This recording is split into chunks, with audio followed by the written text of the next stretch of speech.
Bueno, muy buenas a todos. Hoy es martes 16 de julio de 2024 y como casi todas las semanas estoy con mi buen amigo Samuel. ¿Qué tal, Samuel? Muy buenas. Aquí bajo el paraguas del aire acondicionado, si no uno no sobrevive. Es julio, España, o sea, mucho calor. Y por el otro lado de Madrid tenemos a otro muy buen amigo, Juan Ignacio Marrón. ¿Qué tal? Pues muy bien, muy bien. Aquí haciendo lo mismo que Samuel. Si hay que cooperar a los que saben. Oye, ¿no os cogéis vacaciones? ¿Estáis todo el mes de julio y agosto por aquí, por España? O sea, o por Sí, Madrid. hombre, algunas vacaciones habrá que coger, pero... Algunos días habrá que coger, sí. Sí. En agosto, yo creo que yo por lo menos en agosto, que bajaré simplemente la actividad, porque Ya. desconectarme al 100% imposible, pero sí, algo bajaré la actividad. Sí. Vamos, esto de que te tienes que ir a un hotel con wifi y con el ordenador directamente, ¿no? Efectivamente. Es eso. ¿Tú, Enrique? Esas son tus vacaciones. Sí, tal cual. ¿Tú, Enrique, vas a hacer algo? Bueno, la verdad es que no, un poco igual. Alguna escapadita de fin de semana a la playa y estoy todavía meditando si ir a Soria, que tenemos allí la casa familiar de mi abuelo de toda la vida, pero no lo tengo 100% seguro. Igual me quedo trabajando.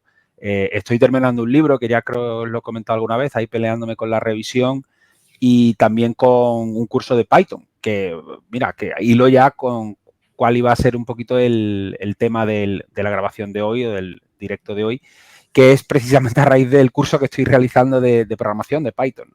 Y mira, hilo ya porque el planteamiento que podíamos hablar, si os parece bien, es esa debate, esa disyuntiva entre la inversión discrecional versus la inversión cuantitativa o algorítmica, ¿no? ¿Por qué? Es un debate si puede merecer más la pena tomar decisiones de manera discrecional, donde aunque pueda haber algunas ciertas reglas, al final es nuestra intuición o nuestra percepción de la realidad la que puede ser un poco más o menos flexible para tomar decisiones, o si es mejor intentar programar, cuantificar y sistematizar lo máximo posible una estrategia para que de manera casi autónoma la ejecute por nosotros. Entonces, claro, ahí hay un debate, no es que sea tampoco blanco-negro, igual hay también unos grises, pero bueno, creo que es un debate interesante y la pregunta primera que os podría hacer, voy a empezar por ti, Juan Antonio, Juan Ignacio, perdón, es si, o sea, a día de hoy estás realizando inversión algorítmica, cuantitativa, haces una mezcla y también hilado si has tenido algún tipo de evolución en este sentido. Sí, claro, evolución yo creo que hay siempre, pero además yo creo que la evolución natural es pasar del enfoque más discrecional al enfoque más algorítmico. ¿Al contrario puede ocurrir? Sí, cuando los resultados no son obviamente los esperados, pero el paso yo creo natural o la evolución natural sería al menos probar toda la parte que tiene que ver con los algoritmos, que no tienen por qué suponer una automatización completa de la estrategia. Tú puedes definir estrategias que sean perfectamente sistemáticas, objetivas, pero que la ejecución la hagas a mano, por ejemplo. Eso no le pasa absolutamente nada. Otra cosa es que lo ideal es que esté automatizado al 100%.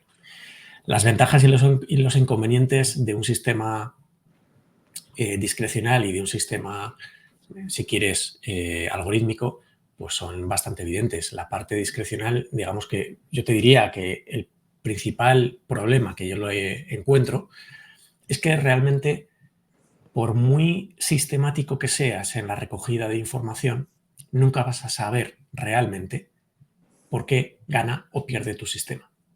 Es decir, si tus decisiones las vas adaptando a tu criterio personal, a tu experiencia o a tu conocimiento, realmente no tienes un sistema.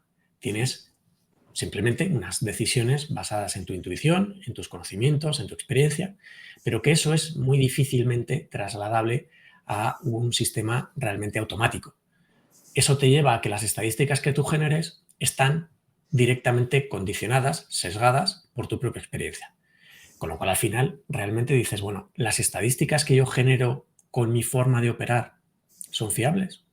Pues de entrada, ya te lo digo, No van a ser nunca fiables. No puedes utilizarlas realmente, porque hay factores que no se están teniendo en cuenta. Evidentemente, puedes decir, bueno, pues voy a llevar un diario de trading lo más exhaustivo posible. Luego, la realidad de las cosas es que ese diario de trading no es tan exhaustivo como debería. Te dejas muchos factores que terminan también siendo subjetivos, tu estado de ánimo, cómo era la noticia, cómo resulta que había unas expectativas sobre un determinado dato y al final resulta que era otro. Es decir, un montón de factores que a lo mejor a ti te están condicionando, o simplemente es que has leído a fulano o a mengano que está diciendo no sé qué y lo que tú pensabas que ibas a ponerte largo, al final has cambiado de decisión, te has puesto corto y te ha salido bien o te ha salido mal, ¿no? Entonces, todo ese tipo de temas que son pues realmente complejos, cuando lo sistematizas y lo traduces a una serie de reglas objetivas, los problemas en ese sentido se simplifica mucho. Es decir, curiosamente parece muy complicado hacer un sistema algorítmico, pero luego a la larga es infinitamente más simple de gestionar que un sistema puramente discrecional. La ventaja del discrecional, por otro lado, está clara. Teóricamente, al no haber unas reglas fijas, te puedes adaptar a un mercado que va cambiando. Claro, esa es digamos, la ventaja teórica. La ventaja real es que no sabes si te estás adaptando bien o te estás adaptando mal. Te estás adaptando, eso es lo que tú crees. Luego la realidad será otra, que es lo que dicen los resultados a partir de la operativa que tú estás realizando. Que por otro lado, como estamos diciendo, no sabes si realmente van a ser fiables o no esos mismos resultados. Al sistematizar una operativa, da igual cómo sea y sobre qué base la estás construyendo, no hace falta programación, lo puedes hacer de otras muchas formas, tienes la certeza de que por lo menos la toma de decisiones sigue una serie de reglas que son conocidas de antemano. Eso tiene una ventaja clarísima, que son todas las desventajas del discrecional se convierten en ventajas del sistema objetivo. Pero tiene el problema de que evidentemente son reglas fijas y por lo tanto puede haber muchos casos que no estén previstos y que por lo tanto no haya una reacción adecuada a las circunstancias que tengas en ese momento. Y eso, pues obviamente no es lo mejor del mundo. ¿Ante eso qué haces?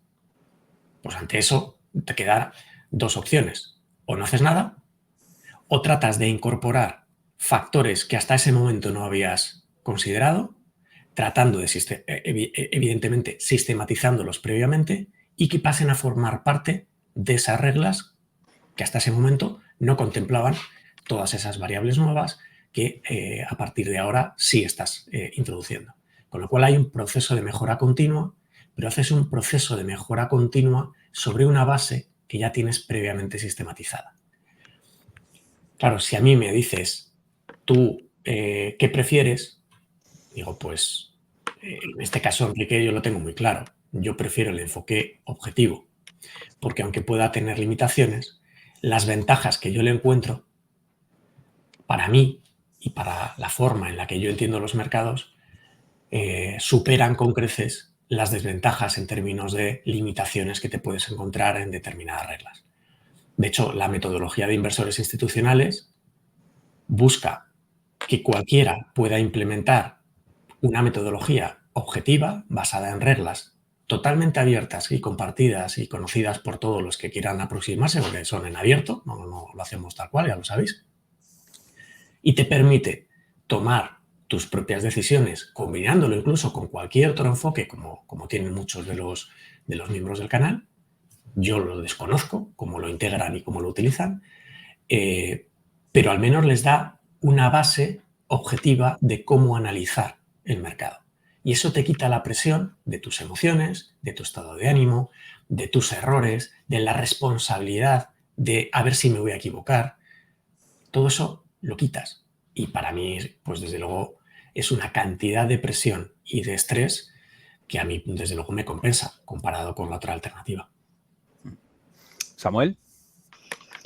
Yo empecé en discrecional y además también con el Forex y entonces, bueno, pues había un sistema que estaba sistematizado, pues tenías todos tus pasos Y claro, evidentemente no funcionaba siempre, ¿no? Como siempre todos los sistemas no funcionan. Siempre te dice la gente, joder, si yo he entrado cuando esto me decía, ya, pero es que los mercados son así de puñeteros. Entonces, claro, sistematizar eso fue muy fácil, hacerlo automático, y evitabas el decir, y ahora quitar el elemento subjetivo, ¿no? ¿Y ahora qué hago? Como decía Juan Ignacio. Ahora yo lo tengo todo medido, ha cumplido todos los pasos, pero no veo yo que... Entonces, mira, a la larga decías, había un backtest, veías que el sistema funcionaba y tenía números positivos, y decía, mira, que sea la máquina lo que lo haga. Evidentemente, cada X tiempo había que reevaluar, ¿no? el sistema.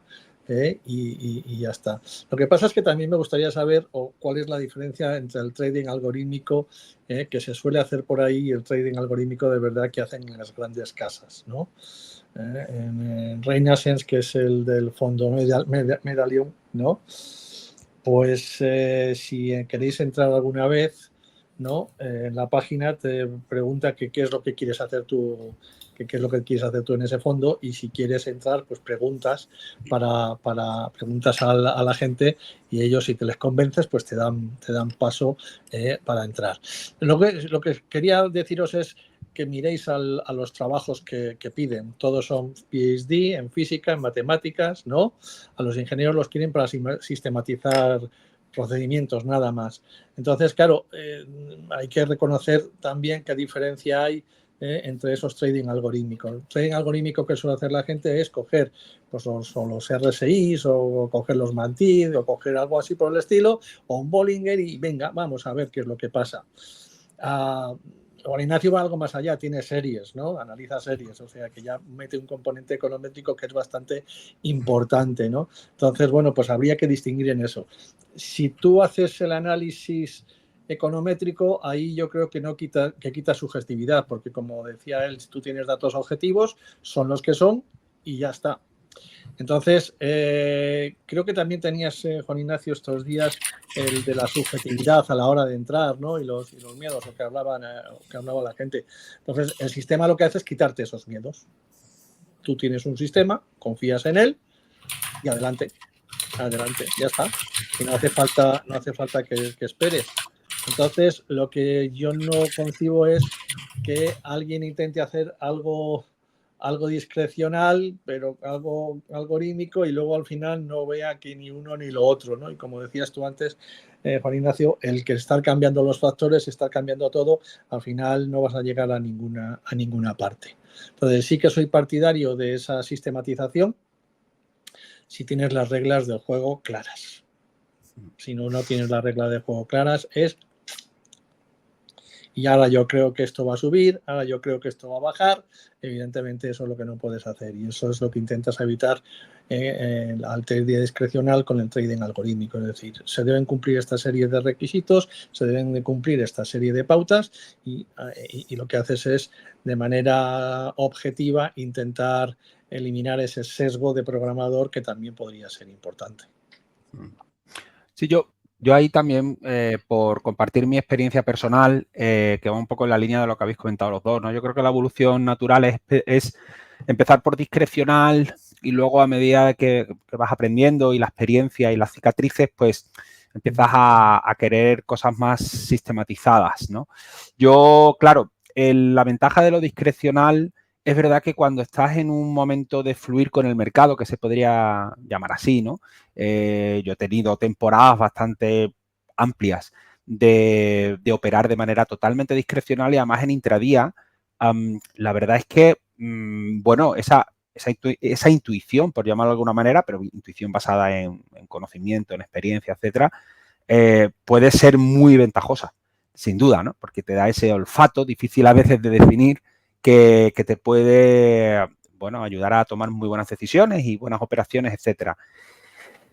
Pero claro, somos seres emocionales, llegan momentos complicados y vienen, o sea, siempre vienen, y siempre vienen, aunque tengas una buena racha de meses o de años o lo que sea, siempre vienen. Y ahí es donde surgen los problemas.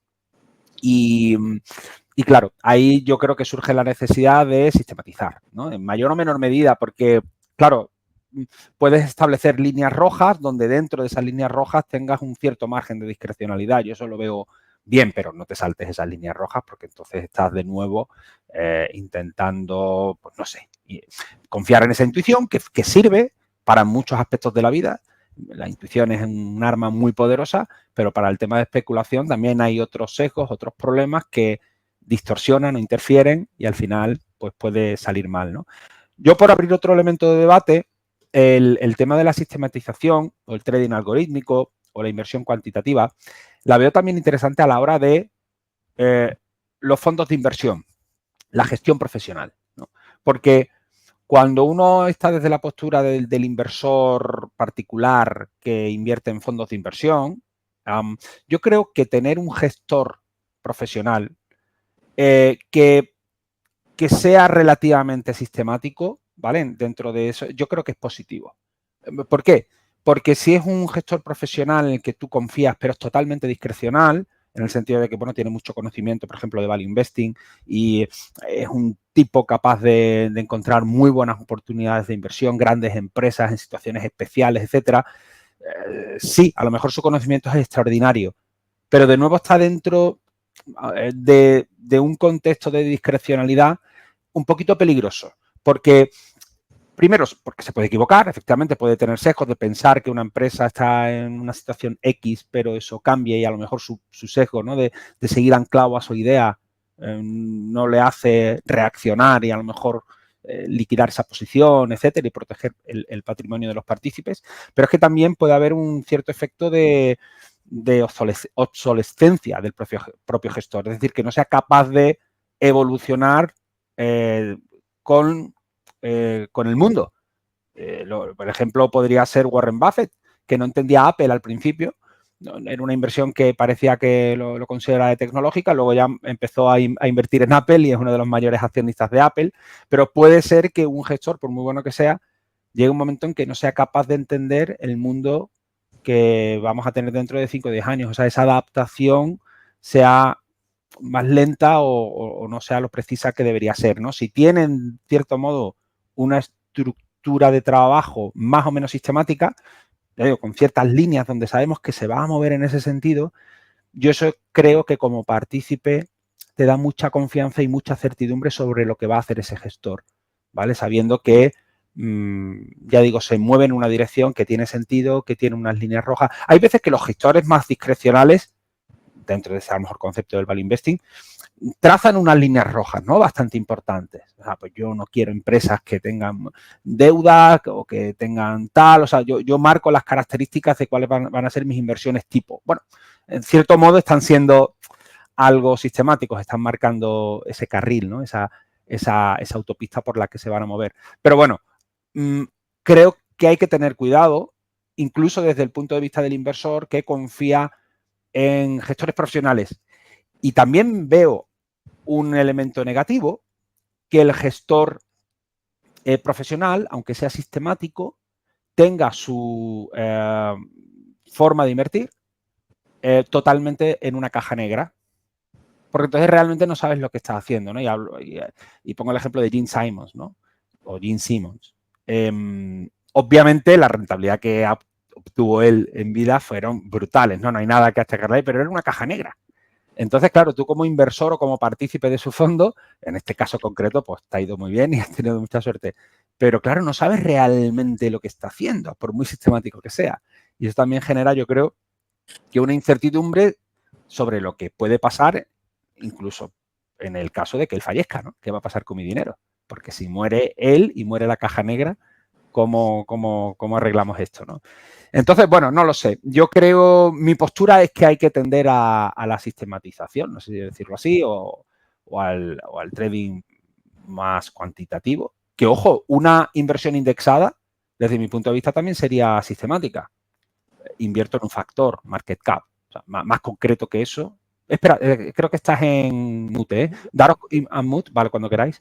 Bueno, lo dejo ahí. Ignacio, no sé cómo ibas a comentar algo. No, y estaba diciendo Enrique que es totalmente sistemática, con lo cual tienes toda la razón. Una gestión indexada o una gestión pasiva, lo que tienes por detrás es simplemente una réplica utilizando distintas metodologías. Hay un montón de de sistemas distintos para hacerlo, más o menos eficientes, para replicar un índice, con lo cual, o el activo que sea, con lo cual, en ese sentido, eso es totalmente sistemático. Aquí yo creo que hay varias cosas que son interesantes y que habéis introducido los dos. Por un lado, no es necesario sistematizar el 100% de una estrategia. Es decir, puedes sistematizar una parte que puede ser la que te lleva más tiempo y que te está ahorrando a partir de ahí mucho tiempo, muchas horas de estudio, y por lo tanto abres más campo y puedes cubrir mucho más, y eso pues es algo muy interesante. Dependiendo además del tipo de enfoque que tú tengas, la sistematización de la estrategia es totalmente distinta.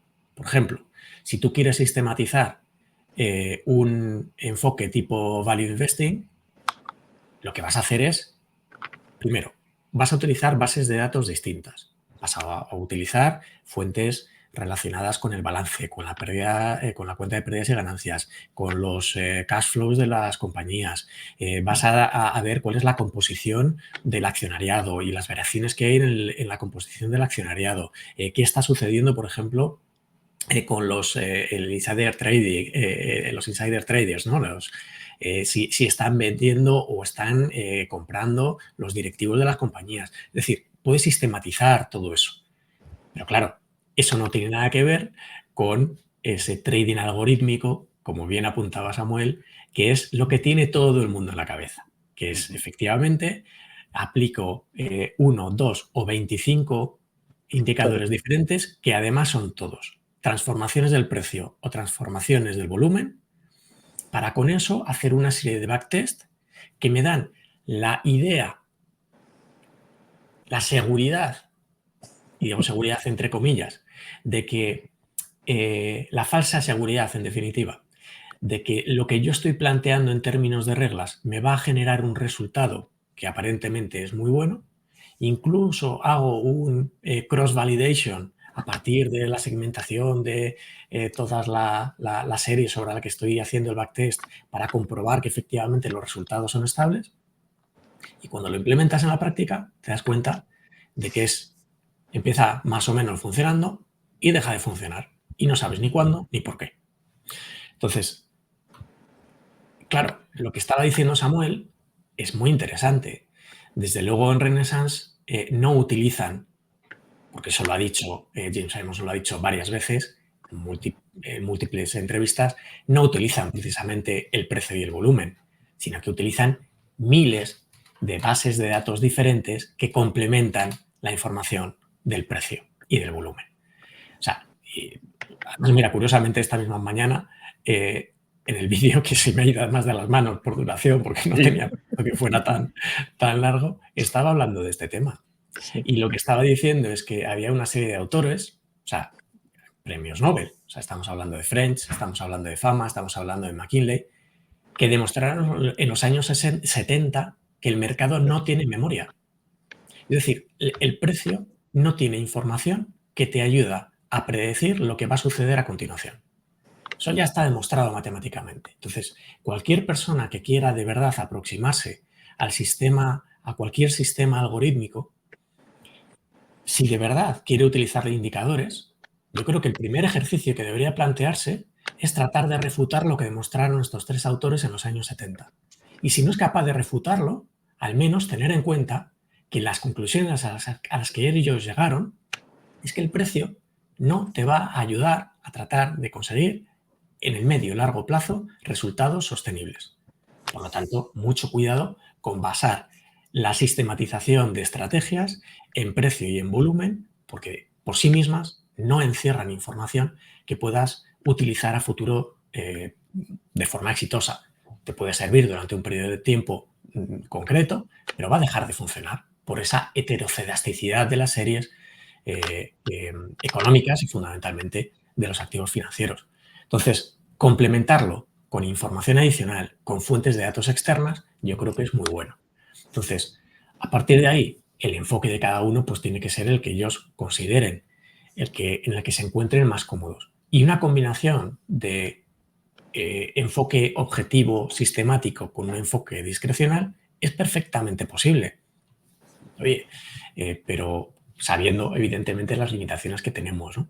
Cuando Peter Drucker decía lo que no se puede medir no se puede gestionar, pues yo creo que es perfectamente atribuible también o trasladable a este mundo en el que nosotros nos movemos, ¿no? La intuición, pues es un arma muy importante, pero si no puedes medirla, tampoco puedes gestionarla. Y ese es un problema cuando pretendes a partir de ahí vivir de forma,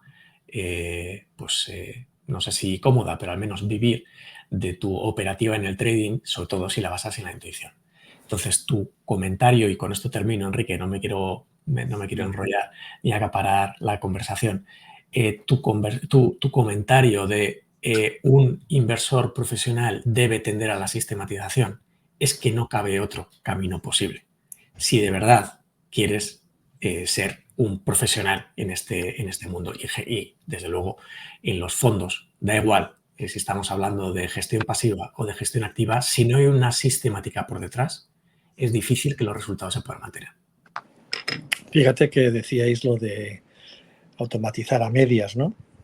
Conozco gestores profesionales que para sus tesis de inversión, como tú estabas contando, Juan Ignacio, que lo que hacen es coger las bases de datos y analizar, ¿no?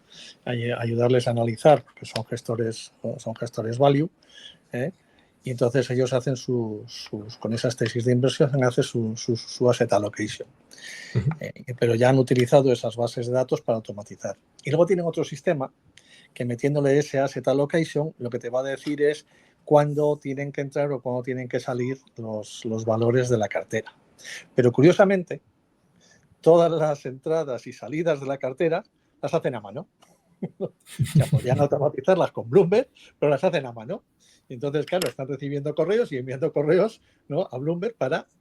O sea, me resulta muy curioso que sea eso, ¿no? Entonces, bueno, automatizan lo duro, y luego para ellos decir, mira, el sistema ya me ha dado esto, me ha dicho que tengo que entrar, que tengo que salir. Bueno, pues yo creo que incluso para hacer algo, ¿no?, pues lo hacen a mano. Pero sí que es importante el poder hacer bien los sistemas, ¿no? Y evidentemente,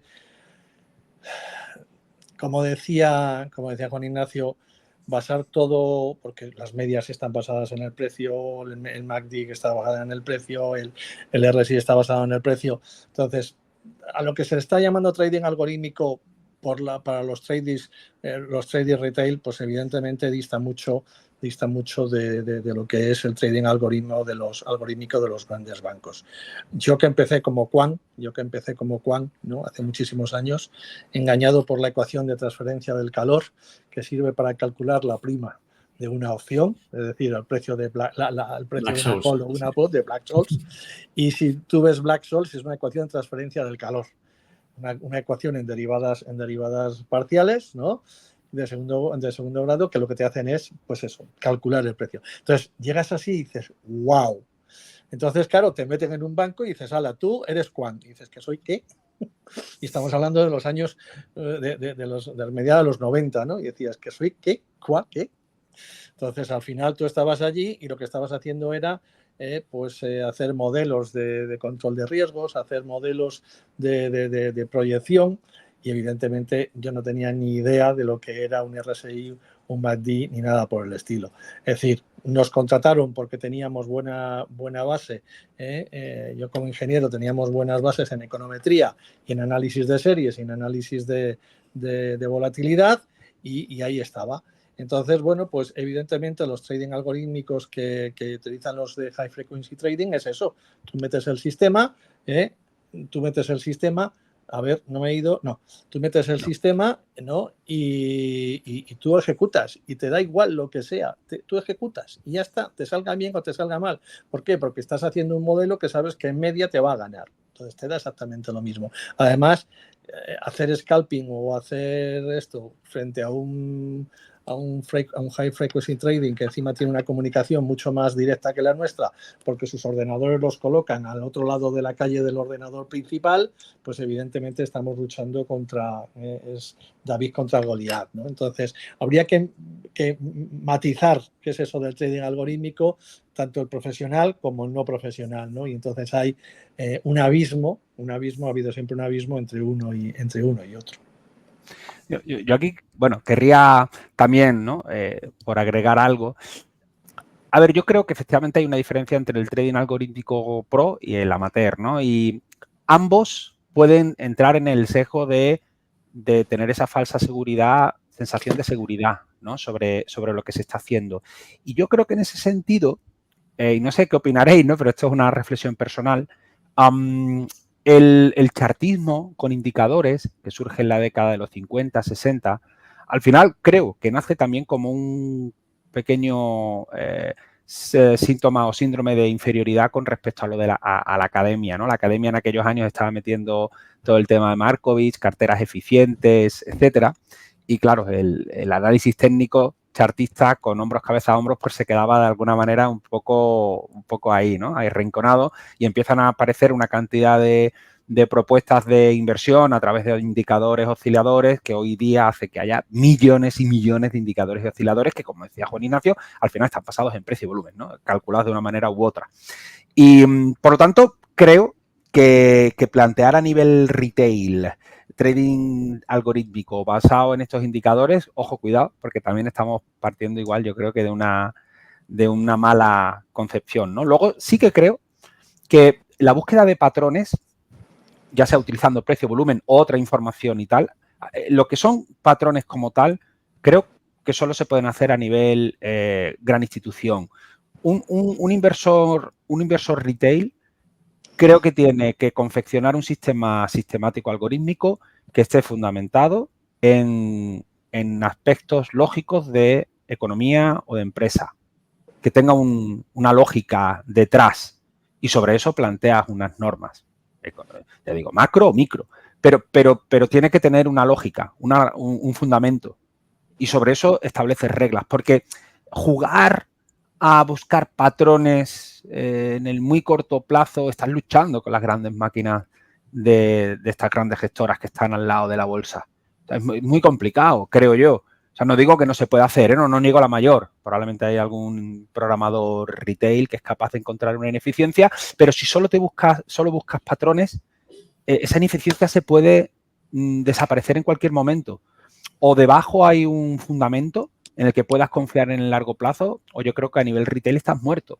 Otra cosa es, ya digo, una gran institución o un gran hedge fund, ¿no? Algorítmico, que está todo el rato explotando esa ineficiencia de la manera que sea, y cuando una empieza a desaparecer implementan otra. No sé cómo trabajarán, sinceramente, no tengo ni puta idea. Pero creo que a nivel retail hay primero que construir esa lógica económica, micro, macro, o una mezcla o lo que sea, y sobre eso establecer reglas. Y luego las programas, si quieres. Y le das tú el grado de flexibilidad que veas conveniente. Pero creo que es la manera correcta de hacerlo, porque si no estás muerto, estás compitiendo contra máquinas y, lo que tú decías, Samuel, pues contra los mejores ingenieros matemáticos, físicos y tal que están en este sector trabajando y compiten contra ti. Sin duda alguna. Bueno, tengo el ejemplo de mi hijo, ¿no? Ingeniero informático casi ya, ¿no? Y al final les quieren para eso, para encontrar. Ellos tienen algoritmos de búsquedas, ellos tienen algoritmos mucho más eficientes o optimizaciones, ¿no? Que al final un retail no tiene, ¿no? Entonces, evidentemente, el retail que quiere hacer trading algorítmico, lo único que tiene que hacer es eso, buscar unas reglas, intentar aprovechar o esas ineficiencias de los mercados, como estabas comentando, ¿no? E intentar sistematizarlo. Y poco más puede hacer, porque es que va a luchar contra gente que va a dedicar mucho dinero en máquinas, mucho dinero en modelos o algoritmos que la mayoría no conocemos, ¿no? Y entonces, bueno, pues yo sé de gente que son ingenieros informáticos y que se están intentando hacer esos trading algorítmicos por ellos mismos, pero también tienen conocimientos económicos. Entonces, bueno, pues lo que hacen es explotar, como dices, esas ineficiencias que a la larga son los que yo puedo programar sin meter indicadores, ¿no? Y al final lo que estoy haciendo es ver evoluciones y ver discrepancias entre la evolución de un índice contra otro, o la evolución, buscar la descorrelación, ¿no? de los mercados o de los índices, y en ese sentido pues también podemos estar jugando, ¿no? Bueno, recuerdo el LTCM, ¿no? el Long-Term Capital Management, que lo que jugaba era a diferencia de los spreads. Entonces, bueno, pero ellos también tenían muchos datos, ¿no? Y evidentemente incluso ellos, fallaron, pero no fallaron por el modelo, porque el modelo funcionó, fallaron porque no tenía dinero para poder cubrir esos márgenes de garantías en las carteras. Pero bueno, al final es eso, buenas bases de datos, buen conocimiento económico, y si eres capaz de explotar esas ineficiencias, pues al final sí que te va a salir bien, ¿no? Lo que pasa es que, claro, si tú te metes al trading algorítmico para decir, bueno, esto es un juego, estoy 2 o 3 horas y con eso me saco el dinero y poco más, que sepan que hacer ese trading algorítmico profesional les va a llevar mucho tiempo, ¿no? Y que va a ser una profesión, que van a necesitar mucho dinero para tener datos buenos, porque también esa es otra cosa. Cuesta dinero. Eso cuesta mucho dinero, pero si tú eres capaz de explotar esas ineficiencias, pues al final, si estás buscándola, pues lo que sí que puedes hacer es esos modelos, ¿no? Análisis econométrico, algoritmos de búsquedas, algoritmos de optimización, y al final eso dará provecho. Pero claro, estamos hablando de que lo tienes que convertir en una profesión, ¿no? Sin duda alguna. Sí, fíjate, otra cuestión que de alguna forma está apuntando Enrique es, yo creo que hay mucha tendencia por parte del retail a identificar como la oportunidad del trading algorítmico en el más rabioso intradía. Otra. Y yo creo que ese es otro de los grandísimos errores. En el intradía todo está en tu contra. Hay ruido. Todo. Es todo ruido.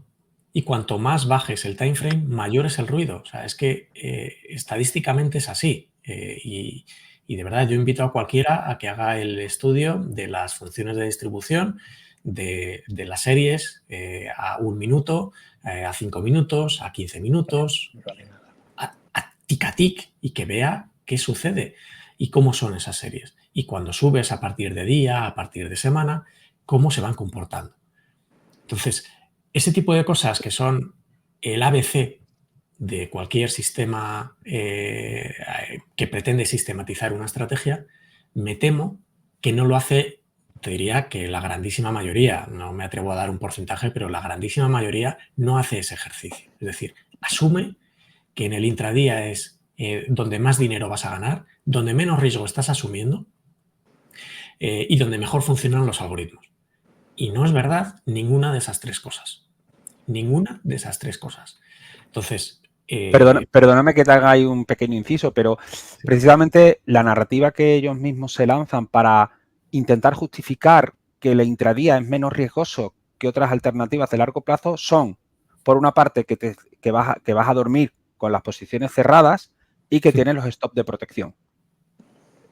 Pero al final me parece un cuento, ¿no? Una justificación para intentar seguir en ese relato y seguir buscando lo que tú dices, el imposible, porque bueno, todos los estudios plantean que en el intradía las posibilidades de éxito es que son ínfimas. Yo sé que esto duele, yo he hecho mucho intradía y me ha ido bien, incluso en momentos de intradía, pero no puede ser dentro del azar, de la propia casualidad, ¿no? Perdona que te haya interrumpido, ¿no? Pero ante eso, o sea, es lo más riesgoso, pero siempre me ha hecho gracia cuál es el discurso, ¿no? que se hacen ellos mismos para intentar argumentar que es justo lo contrario, el menos riesgoso. Pero no. Es que fíjate, ahí es donde acabas de dar en la clave, Enrique. No somos seres racionales. Somos en una parte racional, pero sobre todo irracionales. Y nos engañamos a nosotros mismos de forma continua. Y nos creamos relatos que no hacen otra cosa que confirmar el resultado al que queremos llegar. Si nosotros queremos intervenir en el intradía y operar en intradía, nos vamos a buscar nuestros propios argumentos y nuestras razones y las evidencias que hacen que el intradía es el camino a seguir. Aunque estés recibiendo otra serie de inputs que te están diciendo absolutamente lo contrario. Y aunque te lo demuestren, da igual, tú vas a seguir enfocado en lo que a ti te interesa, porque ya lo único que quieres es llegar al resultado que has predefinido. Entonces, eso que es un autoengaño ocurre en esto, pero ocurre en muchísimos otros ámbitos de la vida. Somos, pues eso, pues seres racionales, efectivamente, pero desde luego absolutamente condicionados por nuestras ambiciones, por nuestras emociones, por nuestras creencias, por nuestros sesgos, por un montón de cuestiones que desde luego pues, nos separan del objetivo que debería ser el objetivo último. Si tú quieres vivir del trading, haz lo que tengas que hacer para poder vivir del trading. Y en lugar de empezar a construir a partir de ahí, construimos a partir de una serie de creencias que además nos han impuesto otras personas y que ni siquiera sabemos por qué las creemos. Simplemente las aceptamos como buenas, en lugar de hacer un ejercicio de decir, oye, ¿esto que yo creo es cierto o no se sostiene? Y ese ejercicio que yo, de verdad, siempre recomiendo a todo el mundo, y en el canal lo hago de forma periódica, siempre recomiendo a todo el mundo, de verdad, revisa tus sistemas de creencias asociados a este mundo, al del trading, y comprueba si es verdad lo que tú crees. Compruébalo. Y si es cierto, oye, continúa. Y si no, pues tendrás que modificar esto que crees de alguna forma, la que sea, la que tú encuentres, que tenga más sentido. A ver, yo creo que mucha gente empieza en el trading porque le han dicho que puede hacerse rico, ¿no? Recuerdo a toda esta gente, ¿no? Alguna que decía, no, si yo con 2 horitas me hago 3 operaciones y con eso vivo todos los días, pero todos los días sale el sol, no todos los días, y como decía antes Enrique, no tienes las mismas ganas, no siempre estás de la misma forma y no siempre vas a ver los mercados como debes de verlos. Creo que se ponen a jugar en una división en la que si no tienes conocimientos del mercado, si no sabes lo que son los mercados, si no sabes lo que son los activos, si no sabes cuál es la evolución de un ciclo, si no sabes cuál es la evolución de la política monetaria, de la macroeconomía, pues evidentemente, hombre, no voy a decir que sea un macroeconomista o un microeconomista bueno, pero a la larga, si no tienes conocimientos serios, no vas a poder hacer un análisis serio, ¿no? Entonces, yo me imagino, creo que he visto a gente que no tenía ni idea, no era economista, pero se empezó a interesar por los mercados y al final se fue formando. Y al final lo que decíamos, desde el intradía rabioso, pues empezó a hacer más, decir, oye, quiero estar más libre, quiero vivir, ¿no? Monto mis sistemas, analizo más a medio y largo plazo y vivo tranquilamente. No es cuestión de hacerte un 80, un 90, un 200% al año, ¿no? Sino crear un sistema y unos conocimientos que te permitan tener una buena rentabilidad que no te va a dar una entidad financiera. ¿Los mercados te ayudan? Pues no, ni puñetera gracia te hacen los mercados, porque lo que no puedes hacer es, o lo que no debes hacer de un trading es decir, es que creo que ahora va a subir y estoy en la gran subida. No, oye, mira, al final el mercado, hay mucha gente detrás que sabe más que tú, que tiene más información que tú, y por cierto, no te barren los stops. A un broker les das igual, ¿no? Si tú metes una operación o no.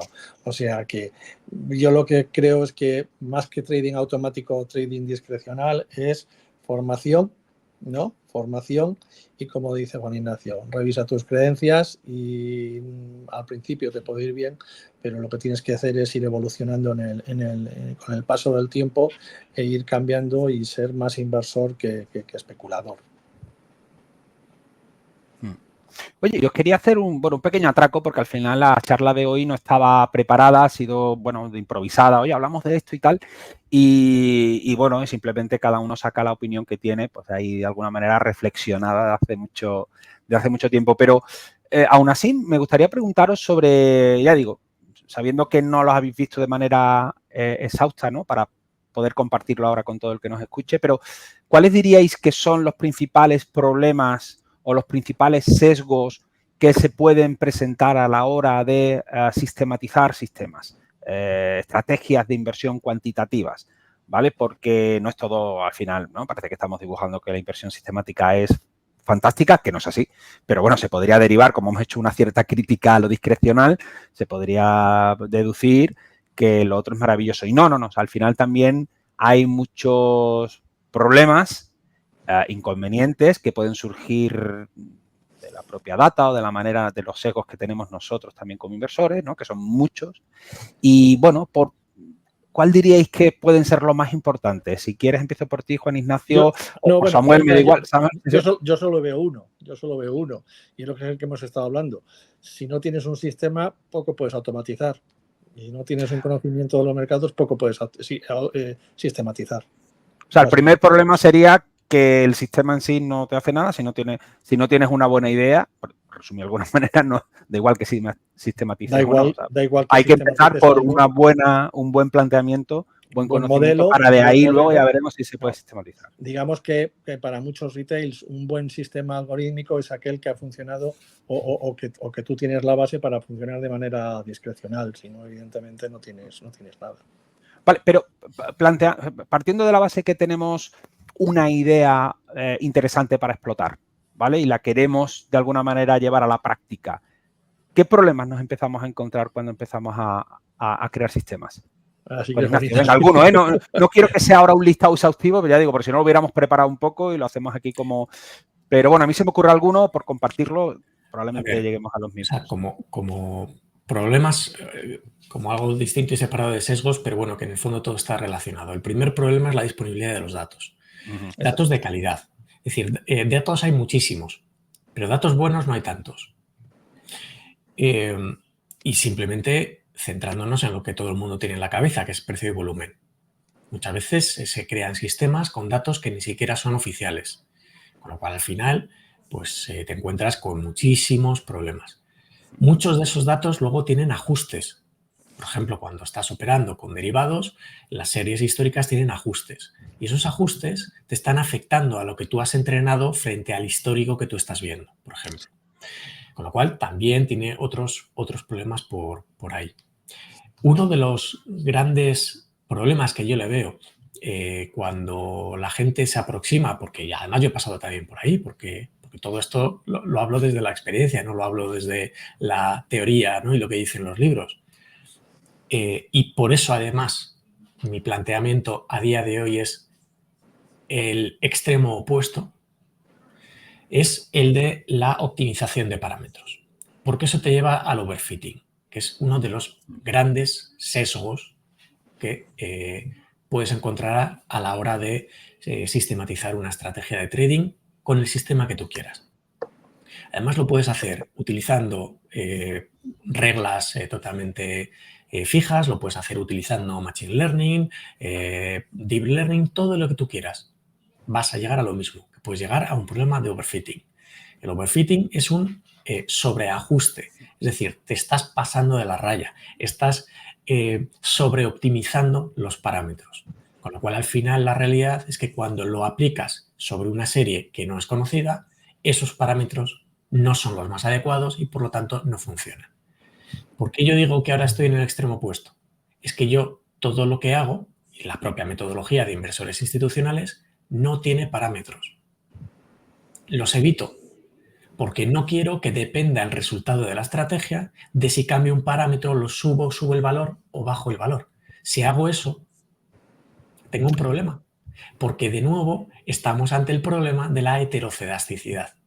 Si la serie es heterocedástica, lo que quiere decir es que la media y la desviación típica que describe en términos generales una serie, de repente esa media y desviación típica va cambiando sin previo aviso.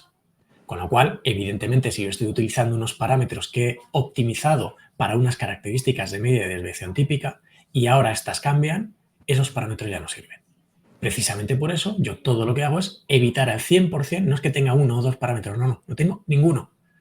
Lo evito. Y de hecho, todos los indicadores que se muestran en inversores institucionales, los parámetros que tienen son de visualización, pero te sirven para cualquier activo. No hay que cambiar nada, no hay que, para utilizarlos no tienes que, uy, pues le voy a subir este valor, le voy a bajar este otro. No.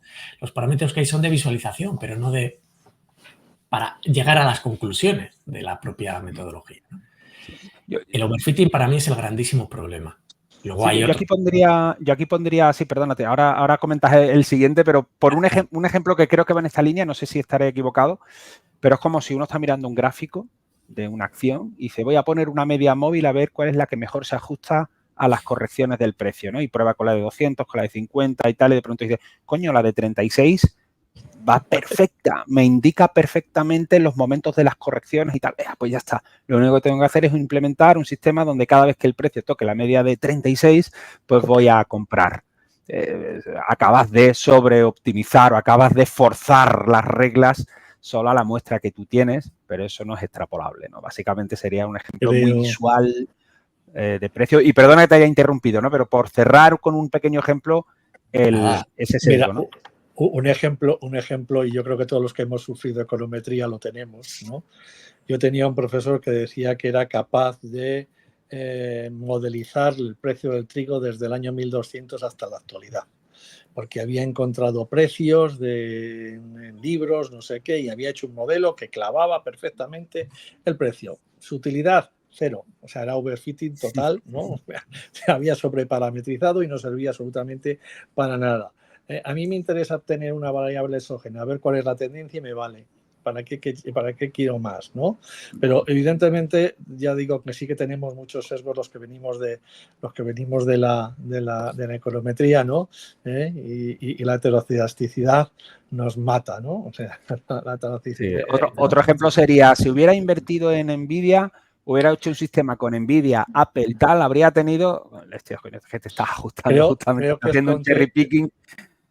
Bueno, claro, porque ya, como ya sabes cuáles son las compañías que mejor se han comportado, ahora tiro para atrás. Y, pero esa información, ahora ya sabes que son las que mejor se han comportado, cuando haces el ejercicio no te estás dando cuenta de que estás incorporando ese sesgo. Igual que, por ejemplo, cuando determinas cuáles son los máximos o mínimos más importantes. Claro, eso lo sabes después, pero no en el momento en el que se están generando esos máximos o mínimos. Entonces... Bueno, perdona, Samuel, que te interrumpa. No. Continuad con algún otro. Sí. El bueno de Nvidia es el que os conté yo hace unos días, ¿no? De alguien que hace 10 años, ¿no? Dijo, oye, ¿tú qué me aconsejas? Le dijo, Nvidia, hala, venga, mételo aquí. Metió 10.000 pavos, ¿no? Y se ha encontrado con casi 3 millones de euros. Pero bueno, eso es puñetera casualidad, ¿no? Y eso es tentar a la suerte, ¿no? Evidentemente los mercados son aleatorios, y por mucho que queramos, somos capaces a lo mejor de poder encontrar una distribución donde hay una media y una desviación, pero aún así el precio del cierre dentro de esas distribuciones diarias que podemos hacer van a estar por encima o por debajo de la media. Es decir, estamos ante una aleatoriedad que además es una aleatoriedad no formada por aspectos técnicos, sino una aleatoriedad formada por aspectos psicológicos y humanos, ¿no? Entonces, el comportamiento humano, pues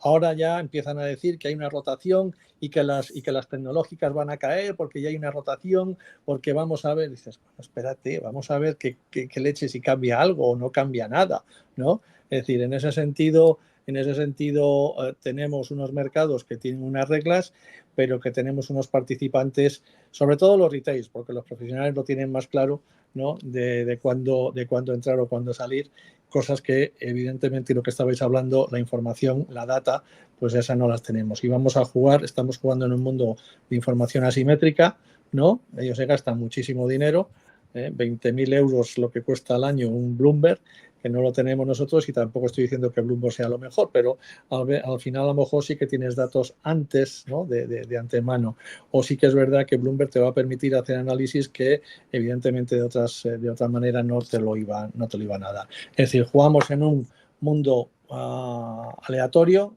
en un mundo con información asimétrica, donde el componente humano pues es muy importante y es fundamental.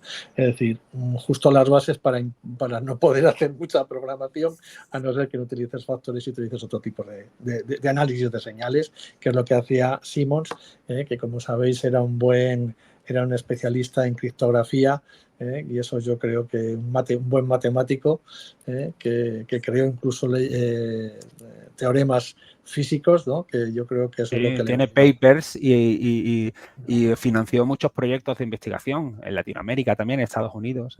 Sí, él era un matemático, especialista en criptografía, y evidentemente lo que hacía era, una vez que había una señal, ¿no? Dijo, ahí va, pues si esto se comporta, o sea, si esto cuando vi una señal de precio de un activo, dijo, si esto se comporta igual que una señal de radio o una señal de... Entonces ahí, evidentemente, pues entonces ya tenemos los análisis en las transformadas de Fourier, etcétera, todo el paquete matemático que ellos tienen a disposición, que evidentemente un retail no va a tener nunca en la vida, a no ser, por muy matemático que sea, porque tampoco tiene toda la información.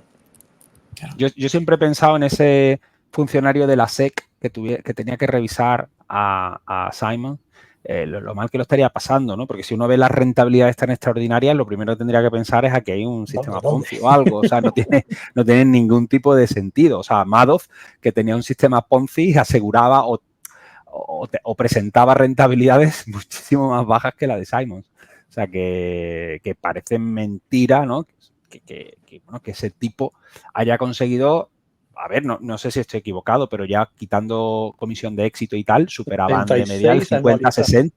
¿Cuánto? 30, 66 anualizado, quitando comisiones de éxito y tal. O sea, para lo que eran sus partícipes. Es una auténtica locura. Una auténtica locura. Claro, pero cuando ves eso y ves el perfil de la persona y ves de qué tipo de persona se ha rodeado, cuando nos aproximamos con nuestros recursos y nuestros conocimientos y nuestros datos a un problema tan complejo como este, pues yo creo que intervenimos en el último sesgo, que en este caso añadiría que es el sesgo de optimismo. Y que le afecta también ya no solo a lo que pensamos que podemos conseguir a través de los sistemas de trading, sino también en cuanto a la forma en la que los generamos, los creamos. Porque muchas veces tendemos a pensar que un sistema de trading es una simple serie de reglas que nos dicen cuándo entrar y cuándo vender, y te estás olvidando de una parte muy importante que es toda la gestión de capital, toda la gestión del riesgo, que es extremadamente compleja, que no es tan evidente y que introducirlo en un sistema de trading tiene su miga. Entonces, si utilizas una serie de reglas de entrada y de salida y la gestión del riesgo y la gestión del capital te olvidas de ella, pues tienes también un pequeño sesgo, porque probablemente estás pecando de optimismo pensando que con esto es más que suficiente, y es más, que de hecho vamos a ver si puedo apalancarme un poco más, porque probablemente lo que me está diciendo el backtest es que me voy a forrar en cuestión de 2-3 meses. La realidad luego es que es todo lo contrario. Entonces, mucho cuidado. Simplemente tengamos los pies en el suelo, que yo creo que eso es lo fundamental en todo esto, tener los pies en el suelo y construir a partir de realidades, de verdades, sabiendo que es un camino muy difícil, súper bonito y donde se aprende un montón de cosas, mucho más allá de lo que podíamos pensar en un primer momento. Y te vas a dar cuenta de que este mundo es extremadamente más complejo de lo que te habían contado. Extremadamente más complejo. Pero evidentemente, el que te vende un curso de cómo hacer sistemas de trading, por ejemplo, pues no te cuenta estas cosas. Mira, una pequeña anécdota, y esto os lo cuento tal cual. De hecho, lo conté en alguna ocasión, lo escribí en el grupo de Telegram. Y a mí me costó pasta, ¿eh? Yo cogí a un programador para que hiciera un ejercicio que consistía en lo siguiente. Digo, vale, cógete la serie del SP500, vamos a coger todos los indicadores técnicos a partir de librerías de Python tipo Talib, el de la librería de análisis técnico. Cógete una serie teórica a la que le vamos a poner simplemente una tendencia conocida y utilizando modelos ARIMA vamos a hacer pues, que tenga una serie de ondulaciones y que sean conocidas, ¿vale? Que tenga, bueno, ciertos ciclos. Más o menos complejos, pero ciclos. Digo, vale, perfecto. Esa es la serie de control.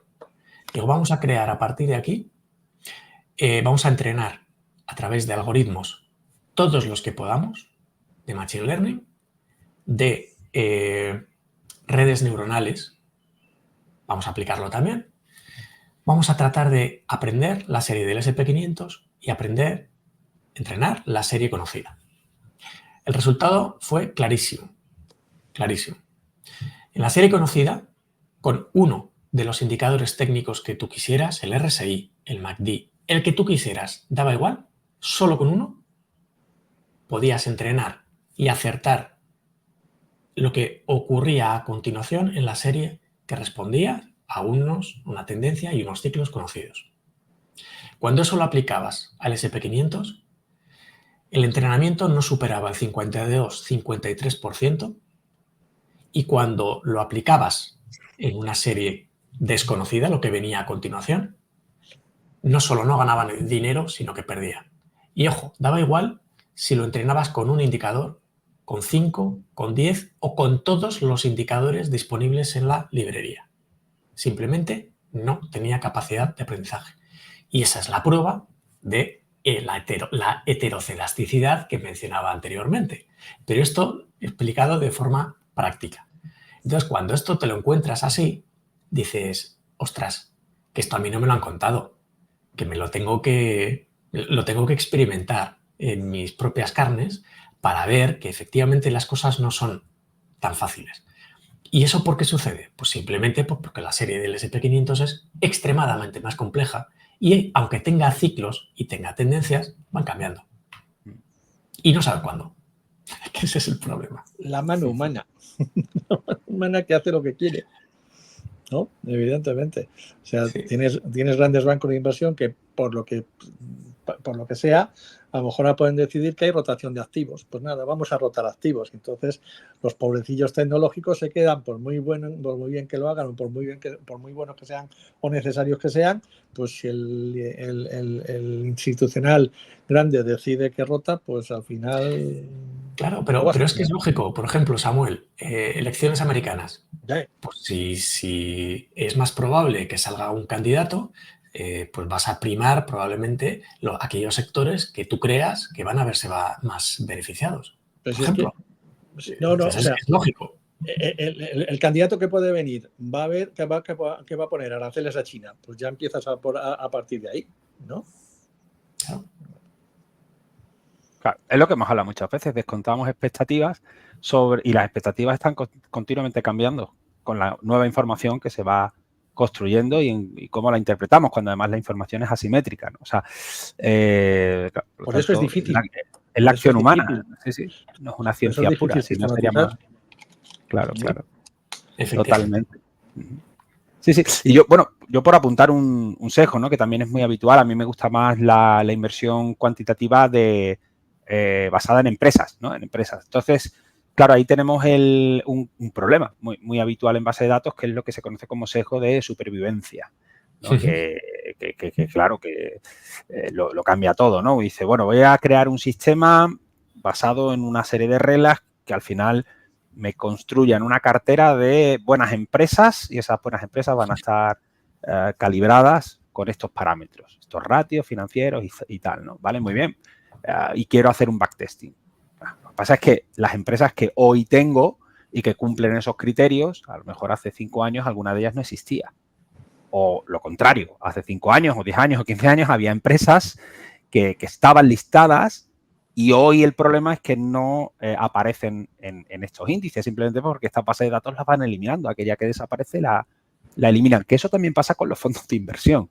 Muchas veces uno mira, bueno, los fondos de inversión se han ido mejor o peor, pero claro, muchos de ellos que han quebrado no están en las estadísticas porque igual se han fusionado con otros o le han cambiado el nombre o simplemente es que los han deslistado de fuentes como Morningstar o lo que sea y no los vemos, ¿no? Pero claro, ese es un gravísimo problema que es muy difícil de solucionar y salvo que tengas buenas bases de datos, que efectivamente eso cuesta mucho dinero. Luego también la limpieza de los datos, porque no todas las empresas, sobre todo si son de geografías diferentes, tienen por qué tener la contabilidad exactamente igual en todas sus partidas. Y luego otros temas también derivados por la propia evolución, ¿no? de la sociedad. A lo mejor hace años la rentabilidad sobre el capital empleado, por poner una métrica financiera, el promedio era tal, ¿no? O el estándar estaba en tal porcentaje. Pero claro, hoy día estamos en una sociedad donde mucho más más intangibles. Y por lo tanto los roces, la rentabilidad sobre el capital empleado han aumentado. Tanto cuando hacemos un backtesting sobre cestas de empresas donde uno de los parámetros es el roce, por poner un ejemplo, pues habría que tenerlo de alguna manera en cuenta. Y no tampoco sabemos cómo va a ser el futuro. Igual el futuro pues sigue siendo cada vez más intangible, pero a lo mejor no tanto, o sí, o no sé, es verdad que con esto, a ver, no quiero dibujar un panorama desolador, ¿no?, del trading sistemático, sino un poquito porque la gente entienda que a la hora de enfrentarse a la sistematización, pues va a tener que tener en cuenta una serie de problemas, sesgos, que son los que yo creo que estamos apuntando y que hay muchos más, pero bueno, como pinceladitas, estos yo creo que son los más importantes. Simplemente quiero apuntar una cosa y es eso. Habría que definir qué es el trading algorítmico, ¿no? Y lo que sí que yo definiría es que el trading algorítmico no es coger factores, no es coger indicadores y ponerlos ahí a bulto a ver qué es lo que sale. Eso para mí no es trading algorítmico. El trading algorítmico es otro tipo de cosas como análisis de señales o análisis de series, que evidentemente es mucho más complicado de lo que la gente piensa. Tal cual. Tal cual. Qué buen final, Samuel. No, pero fíjate, yo creo que es verdad que joder, pues a lo mejor esto es un jarro de agua fría para determinada gente, pero yo prefiero verlo como un baño de realidad. Y por lo tanto creo que tiene una utilidad. A mí me habría encantado que alguien me hubiera contado este tipo de cosas, probablemente antes de empezar a recorrer un camino que yo pensaba, por ejemplo, que a lo mejor era más sencillo.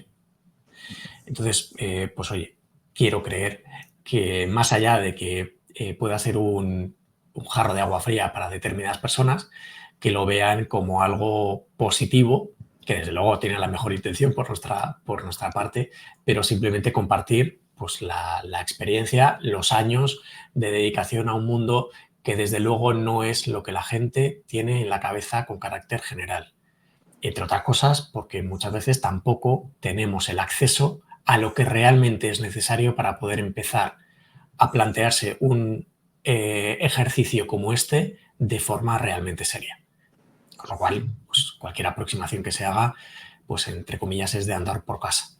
Entonces, exactamente. Yo también apuntaría que, o sea, el trading algorítmico, muchas veces el debate es si aporta premium, es decir, si lo que tú vas a sistematizar aporta rentabilidad adicional sobre la que te proporciona el mercado de manera natural, ¿no?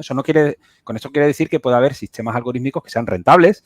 Lo que pasa es que no son lo suficientemente rentables como para que, bueno, uno decida hacerlo porque la alternativa es más barata, es más sencilla y por lo tanto no tiene sentido plantearla, ¿no? Pero con esto quiero decir, y no sé cuál es vuestra opinión, pero que a lo mejor un simple sistema sobre el SP500 a largo plazo que tenga una media de 60 y que compre cuando rompe para arriba, compre para abajo y no, o sea, y venda, o sea, simplemente se quede en liquidez cuando corta para abajo. A lo mejor eso no necesariamente tiene que ser aportar pérdidas. A lo mejor es rentable, pero a lo mejor la rentabilidad es mínima y no merece la pena hacerlo así. Para eso mejor indéxate y no hagas esos ajustes. No sé si específicamente ese sistema sería más o menos rentable, pero quiero decir que no es todo o ganas o pierdes, sino el problema es superar a los mercados, superar a los índices.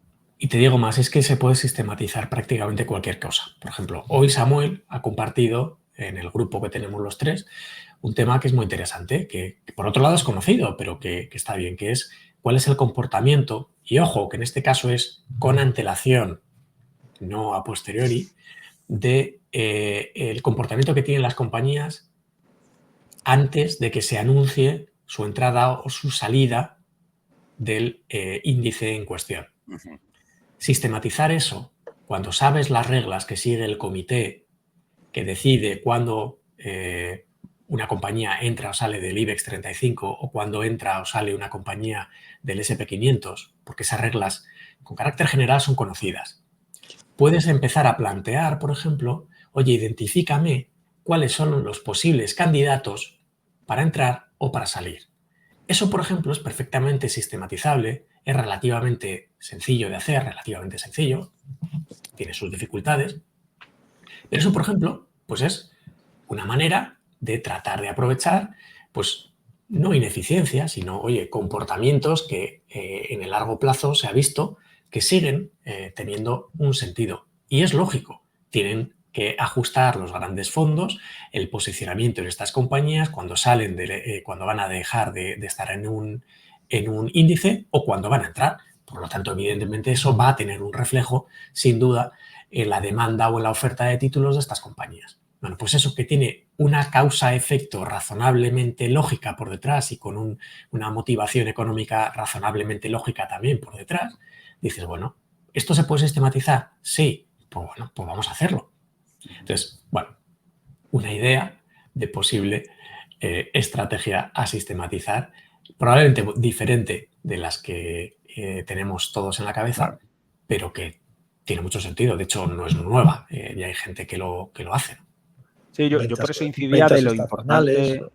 Claro, yo por ventas eso estacionales. hablaba de la importancia del fundamento, de la lógica, que debía estar en la base de la sistematización, y que luego hay que probarlo, porque igual esa idea de sistema es rentable. Luego habrá que ver si es lo suficientemente rentable como para descartar otras alternativas más sencillas. Efectivamente. Perdona, Samuel. No, que eso que estaba diciendo. Joder, se me ha olvidado. Sí, no, también estacionales, reglas estacionales. No, claro, ventas estacionales, un montón de cosas que dices, bueno, pues oye, a lo mejor ahí puedes encontrar, ¿no? Ciertas pautas o ciertos que a mucha gente a lo mejor no se da cuenta, ¿no? Ahora vamos a golpe de redes sociales, ¿no? Y a golpe de meme y ya está, ¿no? A veces, ¿eh? Y veremos a ver.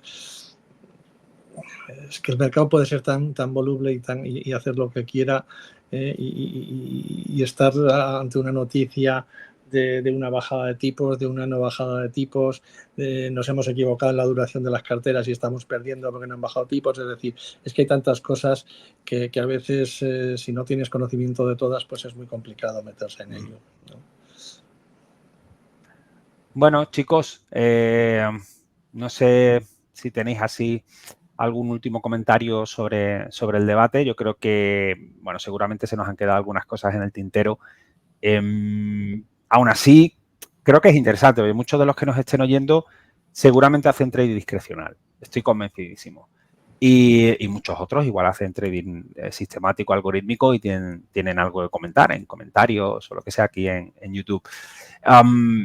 Pero me parece interesante, ¿no? Porque todos hemos pasado de alguna manera esa evolución y, hombre, yo creo que cosas de las que hemos dicho aquí probablemente a más de uno le hagan pensar, reflexionar. No sé si le conseguiremos convencer de alguna manera, pero sí que creo que merece la pena replantearse las cosas, ¿no? Lo que decía Juan Ignacio, tener una actitud crítica con todo aquello que vas aprendiendo e intentar desmontar a veces esas creencias sobre las que, bueno, miras la economía y las finanzas, porque siempre en algo que no es una ciencia pura, como decía también Samuel muy bien, ¿no? Esto es la acción humana y tal, yo creo que hay pocas verdades absolutas, probablemente ninguna.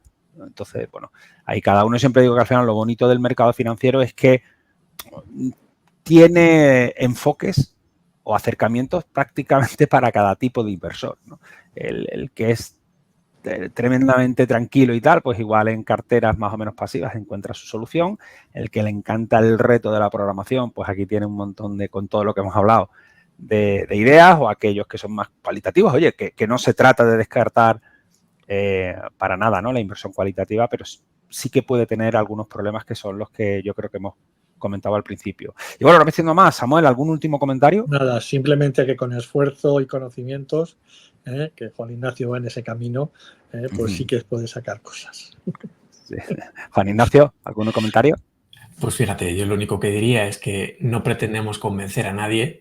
Lo que tiene que hacer la gente es convencerse a sí mismos a partir de su propia experiencia, sea la que sea, y a partir de ahí, pues oye, nuestra mejor intención en todo lo que hacemos y pues siempre esperando pues que todo esto que estamos compartiendo les pueda servir a alguien, a quien sea. Hemos aportado en mi aunque caso, sea pasar el rato. hemos importado en mi caso, ¿no?, las canas, ¿no? Y claro, muchos años haciendo cosas. Hay que y muchos en años valor. equivocándome también, ¿no? Sí, Sería fantástico que en los cajetines de comentarios del vídeo, pues la gente expresase su opinión, ¿eh? Pero ya digo, esto no es la verdad ni muchísimo menos, nuestra opinión, basada en nuestra también experiencia. en Telegram para que la gente, ¿no? Claro, ¿no? Y esto da para mucho debate, ¿eh? Porque sí, sí. que hay inversores que hacen de todo tipo y con experiencias y vivencias diferentes. Y bueno, estoy convencido que si quieren aportar a su visión, va a enriquecer el vídeo. Así que bueno, animaros simplemente a eso. Bueno, pues nada, chicos, que paséis mucho calor y feliz semana. Feliz Lo del semana. calor está asegurado, lo del calor está asegurado. No, eso está claro. Eso está claro. Sí. Y nos vemos, nada, la semana que viene. Si estáis por ahí disponibles, hablamos por privado. Estamos disponibles. Fenomenal. Bueno, buenas tardes a todos. Chao, chao. Hasta luego. Buenas tardes.